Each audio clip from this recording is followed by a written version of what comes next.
एगो गांव में दूगो दोस्त रहत रहे लोग। एगो रहले रामू जे बहुत गरीब रहले और दोसर रहले श्यामू जे गांव के सबसे अमीर आदमी रहले। रामू दिन भर मेहनत मजदूरी करस आ रात के रूखा सूखा खा के जैसे ही चादर तानस उनका के तुरंत गहरी नींद आ जात रहे। उनकरा मन में कौनो डर ना रहे, कौनो चिंता ना रहे। लेकिन श्यामू के पास ऐशो आराम के सारा साधन रहे। मखमल के गद्दा रहे, एसी रहे, लेकिन उनका के रात में नींद ना आवत रहे।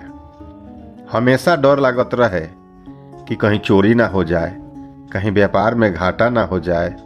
रात करवट बदलत बीतत रहे।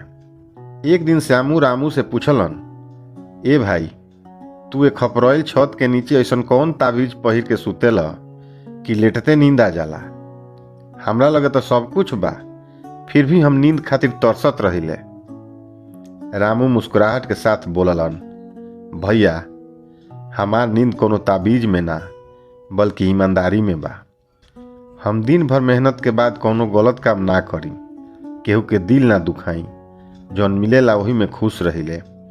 जब मन साफ रहेला तो नींद भी अपने आप आ जाला। श्यामू के बात समझ में आ गई। उनका बुझा गई कि असली सुख पैसा में ना बल्कि मन के शांति और संतोष में बा।